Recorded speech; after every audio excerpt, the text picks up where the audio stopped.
كاباغل قلوت التلفزيون إيرترا عزو السلامتنا تقبلوا زي خبركم تخطاتلتنا كمي تمسيو بقوطاطرا إيرترا ساعة شعات مشت كوينون لو محامشة رس تدالو زينا ومسنادو حيزلكم قريب اللغو عادي من مكتالكم بخبر زعد ميكايل حارقي فلما بغندنت بتاتو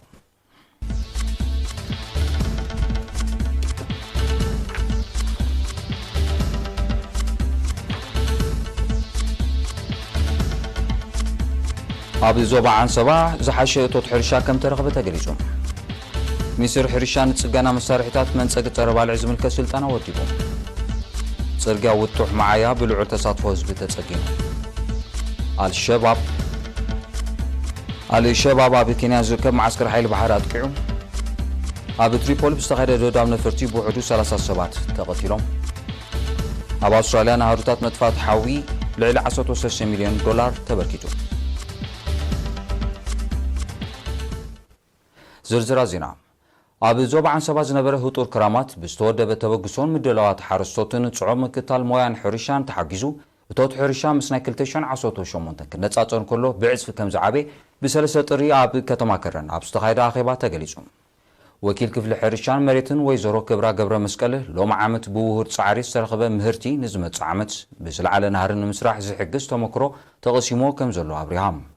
أبتو جمجام نحرستوت زت وهابه أب مكابن مخزاننا أكل زتو كراس سمرو وتاو تراس لزنبرو أب مصايب زل على كدفالو كم زقبا تقليصوم نملوات تمكرو زحجز أكل تشحن عصوتو شومنت زجمره بيت سمرت حرستوت فلتاتو معبيو أم برخ أتوتن أتوتاونتن زلو قده بغليل زت أمت كم زي كنون تحبيرهم أكل تشحن عصوتو شعتن العلي 220 هكتار كلمة عزخلا عصوتو حدنا أشوديقاتات أب نوستان زوباتات كرن إلى برعيد أرتكليزان حابرو حجاز حمل مالون حالن كسر حكم جمرة درو ونتن شوعته كزا زمان كلواتن استرفا عم مسرح كم زركبا أبتجن كان بريهم تساوتف تبوغنم تأمور نوس سدرابيتاو مدب حرشا قداسنتو ردو سلازغنه زيادة كدفالو زي حقاوي مرهان حرشا مكتي كجبرلو كمو ون مفردرو مجزغنه كلماتو زوبا زمزمزلو كنتات كتاتا حزبلو ريتوتات أغربهم أبي مينستر حرشا مخاري مينستر أتو سمرة أملسوم أبي زهابو قال حرشا وأتوت نمبرا ناي كلنا كلات متحبار وصان مخانو بمتكاس مس كوليج حرشا حمل مالو زقبر متحبار بفولي بليتشا كم زلوه أبيهم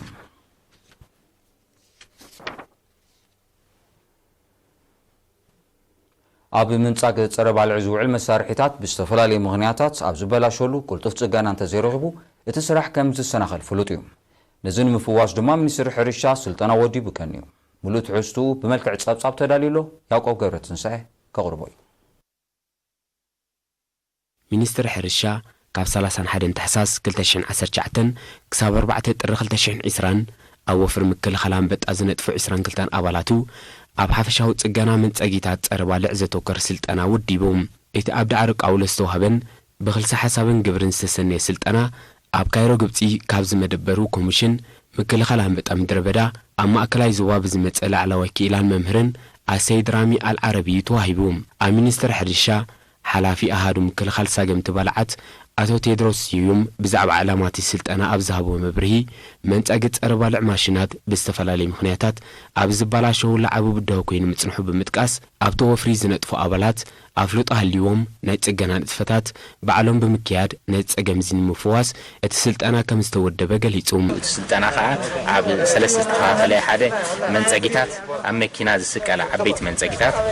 ኣለዋ ካልኣይ ናይ ሞተራይዝድ እና ንጽውዕን ብሞተር ዝሰርሓ ብቆጽ ሕንገጣ ኮይኖም ብሞተር ዝሰርሓ ሞተራይዝድ ዝበሃላ ጽገና እዩ ሳልሳይ ዓይነት ጽገና ከዓ እዘን ማኑዋል ኢና ንጽውዕን ብኢድ ነጽጋ نعاتن وين الله سلطنا مات سلسة أب سلسة درجة لبليمات وزيكا أب بجبري بكل حساب كمون ما بجبري يوم كم هارو أب زبوتا نمرم زلنا درو تي سجناتات نبرنا بعلاتهم كتجونو جميرهم الله مال سلطنت بوجنهم ቅድሚ ሕጂ መንጸግ ማሽናት ምስ ዝባላሸዎም ናብ ኣስመራ ይልኣኽ ከም ዝነበረ እዚ ድማ ነቲ ግዜ ዘይሂብ ወፍሪ ምክልኻል ኣንበጣ ካብ ቀንዲ ቡድሃታት ኮይኑ ምጽንሑ ድሕሪ ምሕባር እቲ ስልጠና ነዚ ጸገም እዚ ኣብ ምፍታሕ ዓብ ኣስተዋጽኦ ከም ዘለዎ ኣብርሂቦም ሕጂ እዚ ንገብሮ ዘለና ስልጠና ወይ ንወስዶ ዘለና ስልጠና ሓፈሻዊ ድማ መሰረታዊ ጽገና ናይ መንጸጊታት ናይ መድሃኒት ኮይኑ መሰረት ብዓቕምና ክንጽግኖ ወይ ድማ ግዜያዊ ብልሽታት ዘጋጥመካ እዋን ብቐሊሉ ናብ ካልእ ክሳይ ከይብልካ ካብ ስራሕ ጠጠው ከይብልካ ንግዜኡ ጽግና ቢልካ ስራሕኻ ንኽትቅጽለሉ ዝሕግዝ መሰረታዊ ጽገና ናይዚ መሳርሒታት ናይ መንጸጊና ንወስድ ዘለና ማለት እዩ እዚ ኸ ኣዝዩ ሓጋዚ እዩ ንዓና ምክንያቱ ኣብ ትበረኻ ወይ ድማ ኣብቲ ፊልድ ኣብቲ ስራሕ ናይ ስራሕ እዋን ዘጋጥመና ዝተፈላለዩ ብልሽታት ኣሎ ማለት እዩ ከም ሓፂን ከም ምዃኑ መጠን ብዙሕ ብልሽታት ዘጋጥመካ ንግዜኡ ጠጠው ትብል ካብ ስራሕ ማለት እዩ ሕጂ ግን ንዑ ንምምዕባል ኩላትና ኣብዚያ መሰረታዊ ጽገና ናይዚ መሳርሒታት ንወስዳልና ማለት እዩ እዚ ኸ ኣዝዩ ሓጋዚ እዩ ነዚ ስልጠና ዝሃበ ኣሰይድ ራሚ አልዓረቢ በወገኑ ሰልጠንቲ ዘርአየዎ ተገዳስነት ኣብቲ ሞያ ንዘለዎም ፍቕሪ ከምኡውን ናይ ስራሕ ባህሊ ዘርኢ ምዃኑ ሓቢሩ እቲ ን5 መዓልታት ክካየድ ዝቐነየ ስልጠና ኣብ ማእከላይ ቤት ጽሕፈት ሚኒስትር ሕርሻ ብዝተኻየደ ስነ ስርዓት ምዕዳል ወረቐት ምስክር እዩ ተዛዚሙ ዋና ዳይሬክተር ክፍሊ ሕርሻዊ ኤክስቴንሽን ኣቶ ሕሩይ ኣስገዶም ኣብ ዘስምዖ መዛዝም ቃል ኤርትራ ኣብ ምክልኻል ኣንበጣ ትገብሮ ዘላ ዓውት ወፍርታት እዚ ናይ ስልጠና ዕድል ብቐዳምነት ክትረክብ ከም ዘኽእላ ብምጥቃስ ኣብ መካይን ዝጽዓን ይኹን ኣብ ዝባን ዝሕንገጥ መንጸጊ ጸረ ባልዓት ኣብ ምዕዋት ወፍሪ ምክልኻል ኣንበጣ ወሳኒ ተራ ስለ ዘለዎ ሰልጠንቲ ንዝተማሃርዎ ኣብ ግብሪ ከውዕሉ ኣዘኻኺሩ ቤት ጽሕፈት ሚኒስትሪ ዕዮን ማሕበራዊ ድሕነትን ኣብ ዞባ መንሱራ መነባብሮ ማሕበር ቁጠባዊ ጸገማት ዘለዎም ወገናት ንምምሕያሽ ዝተፈላለየ መደባት የተግብራሎም ከም ኣካል ናይዚ ን7 ስንኩላን ናይ ጥሪት ሓገዝ ከም ዝገብረ ተጸዋዕ ናይቲ ቤት ጽሕፈት ኣቶ ድሪስ መሐመድ ዓሊ ሓቢሩ እቲ ሓገዝ መቐጸልታ ናይ ተቐዲሙ ክካየድ ዝጸንሐ ንጽጉማት ወገናት ናይ ምድጋፍ መደብ ምዃኑ ዝገለጸ ኣቶ ድሪስ እቲ ዝተገብረ ሓገዝ ንነፍሲ ወከፍ ስንኩል ዋጋ 10,000 ናፋ ጠለበጊዕ ምዃኑ ኣፍሊጡ ኣቐዲሙ እውን ንጽጉማት ተምሃሮ ዝውዕል ሓገዝ ናውቲ ትምህርቲ ከም እተዋህበ ጠቂሱ ድማ ብህዝብን መንግስትን ዝግበር ዘሎ ሓገዛት ኣብ መምሕያሽ መነባብሮቶም ወገናት ልዑል ኣስተዋጽኦ ከም ዘለዎ ኣረድዩ እቶም ሓገዝ ዝተገብረሎም ስንኩላን ብወገኖም ሰሪሖም ነብሶም ዝኽእልሉ ባይታ ንምፍጣር ንዝካየድ ዘሎ ጻዕሪ ብምምጓስ በቲ ዝረኸቦ ሓገዝ መነባብሮም ንምምሕያሽ ኣበርቲዖም ከም ዝሰርሑ ኣረጋጊጾም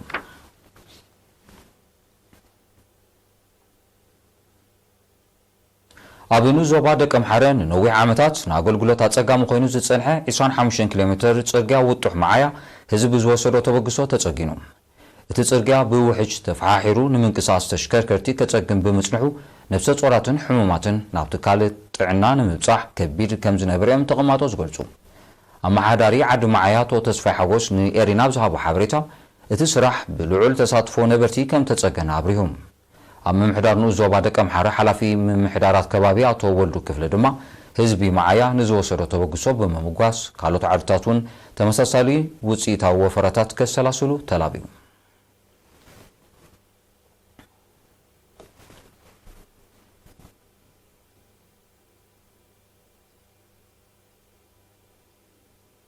ድሕሪ ዝሓፃር መሰጋገሪት ሃገራዊ ዜናታት ሒዘ ክመለሰኩም ንምክታልኩም ደጊመ ብኽብሪ ዕድም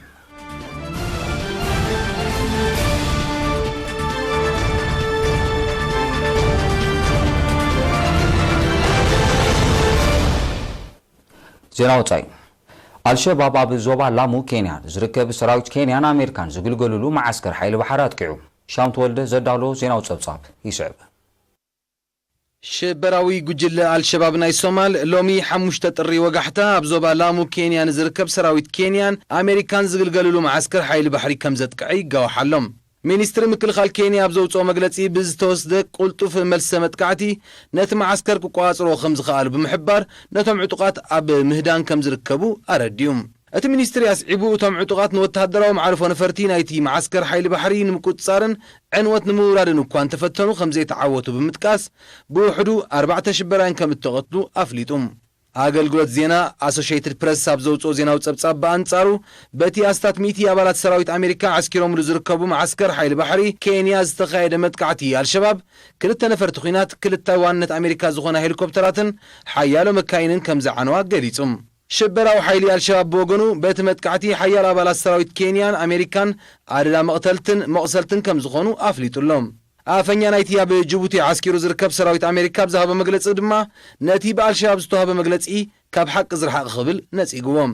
ኣብ ዝሓለፈ ሳልስቲ ኣብዚ ምስ ሶማል ዘዳወብ ዞባ ላሙ ኣብ ልዕሊ ትጓዓዝ ዝነበረት ህዝቢ እተመላልስ ኣውቶቡስ ብዝተኻየደ መጥቃዕቲ ብውሕዱ 3 በርጌስ ከም እተቐትሉን ካልኦት 2 ከም ዝቆሰሉን ይዝከር ኣልሸባብ ኣብ ቅንያት ሓድሽ ዓመትን ልደት ፈረንጅን ሽበራዊ መጥቃዕቲ ክፍጽም ከም ዝኽእል ዝእምት ጸጥታዊ ሓበሬታ ዝረኸቡ ሓይልታት ምክልኻል ኬንያ ልዑል ጸጥታዊ ንጥፈታት ከካይዱ ምጽንሖም እዩ ዝግለጽ ነቲ ሽበራዊ ሓይሊ ንምድምሳስ ወተሃደራዊ ስርሒታት ከተካይድ ዝጸንሐት ኣሜሪካ ፕሬዚደንት ዶናልድ ትራምፕ ኣብ 2017 ኣብ ስልጣን ካብ ዝመጽእ ኣትሒዛ ኣብ ልዕሊ ዕላማታት ኣልሸባብ ተካይዶ ዝነበረት መጥቃዕትታትን ደብዳብን ከም ዘሕየለቶ ጸብጻባት የነጽሩ ኣብ ከተማ ትሪፖሊ ሊብያ ኣብ ልዕሊ ዝርከብ ወተሃደራዊ መሰልጠኒ ማእከል ብዝተኻየደ ደብዳብ ነፈርቲ ኩናት መብዛሕትኦም ሓደስቲ ተዓለብቲ ምዃኖም ዝተገልጹ 30 ከም እተቐትሉን ቁፅሮም ብልክዕ ዘይተነፀረ ሓያሎ ካልኦት ከም ዝቆሰሉን ተሓቢሩ ሓላፍነት ናይዚ ሎሚ 5 ጥር ወጋሕታ ዝተኻየደ መጥቃዕቲ ዝወሰደ ኣካል እኳ ዛጊድ እንተዘየለ ኣንጻርቲ ኣብ ትሪፖሊ ተደኪኑ ዝርከብን ብሕቡራት ሃገራት ኣፍልጦ ዝተዋሃቦን መንግስቲ ሊብያ ዝቃለሱ ዝተፈጸመ ክኸውን ዘሎ ተኽእሎ ልዑል ምዃኑ እዩ ዝጋዋሕ ዘሎ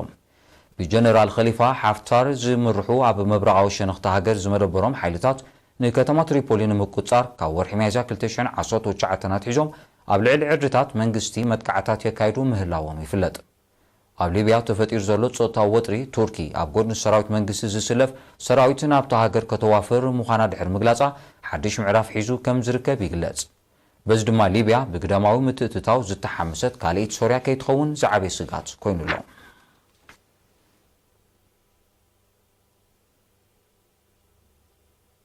ኣብ ሰሜናዊ ምዕራብ ቡርኪና ፋሶ ህዝቢ ተመላልስ ኣውቶቡስ ኣብ መሬት ዝተቐብረ ተፈንጃሪ ብምርጋጻ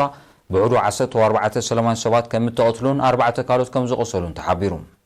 መብዛሕትኦም ግድያት ናይ ሓድሽ ዓመትን በዓላት ልደትን ዕረፍቶም ስድሮኦም ሕሊፎም ዝምለሱ ዝነበሩ ትሕቲ ዕድመ ተምሃሮ ምዃኖም ዝግለጽ ዘሎ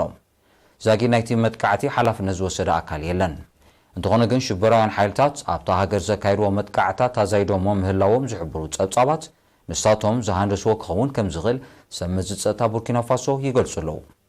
ኣብ ድሮ በዓል ልደትን ፈረንጂ ሽበራዊ ጉጅለታት ኣብ ሰሜናዊ ሸነኽቲ ሃገር ኣብ ልዕሊ ዝርከብ ወተሃደራዊ ማዓስከር ዘካይድዎ መጥቃዕቲ 35 በርጌስ ከም ተቐትሉ ይዝከር ሃገራት ዞባ ሳሕል ኣንጻር ኣብቲ ዞባ ዝንቀሳቐሱ ሽበራውያን ሓይልታት ዘቐንዐ ሓበራዊ ወተሃደራዊ ሓይሊ ብምዃም ጻዕርታት እኳ እንተካይዳ ዛጊድ ዝተረኸበ ዝጥቀስ ዓወት ከም ዘየለ ዝግለጽ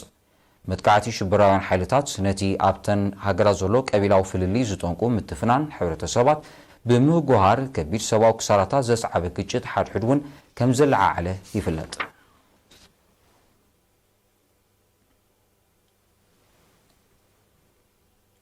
ኣብ ኣውስትራልያ ተኸሲቱ ንዘሎ ባርዕ መሮር ንምቁጻር ተዋፊሮም ንዝርከቡ ኣሃዱታት መጥፋእቲ ሓዊን ወለንታውያን ተደጋገፍትን ዝውዕል ገንዘባዊ ደገፍ ክግበር ብዘቐረበ ጻውዒት ኣብ ውሽጢ 48 ሰዓታት ጥራይ ልዕሊ 13 ሚልዮን ዶላር ተኣኪቡ ህቡባት ኣውስትራልያውያን ስነ-ጥበባውያን መገዲ ማሕበራዊ መራኸቢታት ዘቕረብዎ ምሕጽንታዩ እቲ መጠን ገንዘብ ኣብ ሓፂር እዋን ክእከብ ክኢሉ ዘሎ እዚ ኣህጉራዊ ኣቓልቦ ረኺቡ ዘሎ መልሰ ግብሪ ነቶም ንምጥፋእቲ ናይቲ ባርዕ ዝቃለሱ ዘለዉ ኣሃዱታት ልዑል ሞራል ዝህብ ምዃኑ ማዕከናት ዜና ኣውስትራልያ የቃልሓ ኣለዋ ብመሰረት ጸብጻባት በቲ ካብ ዝሓለፈ ወርሒ መስከረም ኣትሒዙ ሰፊሕ ከባቢታት ሃሚኹ ዘሎ ባርዕ መሮር ብውሕዱ 24 ሰባት ከም ዝሞቱ ይፍለጥ ዛጊድ ኣብ ዝተፈላለዩ ሸነኻት ኣውስትራልያ ልዕሊ 200 ሓደጋታት ባርዕ መሮር ተኸሲቱ ከም ዘሎ ዝሕብሩ ጸብጻባት ብሰንኩ ብሚልዮናት ዝቑጸሩ እንስሳታት ዘገዳም ከም ዝሃለቑ ይርድኡ መንግስቲ ኣውስትራልያ ልዕሊ 3000 ኣባላት ዕቑር ሰራዊት ኣብ ምጥፋእቲ ባርዕ ናይ ድሕነት ስራሓትን ክሳተፉ ብ3 ጥሪ ከም ዝኣዘዘ ይፍለጥ ሲንጋፖርን ፓፑዋ ኒው ጊኒን ኣብቲ ስርሒት ዝተሓጋገዙ ኣሃዱታት መጥፋእቲ ሓዊ ክልእኻ ከም ዝኽእላ ክሕብራ እንከለዋ ድሮ ሓያለዋ ምጥፋእ ባርዕ ሓዊ ዝዋፍራ ነፈርትን ኣሃዱታት መጥፋእቲ ሓዊ ልኢኻ ትርከብ ኒውዚላንድ ድማ ተወሰኽቲ ሄሊኮፕተራት ንምልኣኽ ወጢና ከም ዘላ ኣነፂራ ኣላ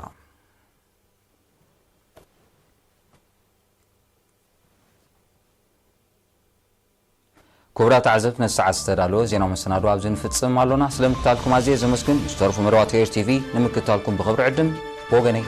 ሰላም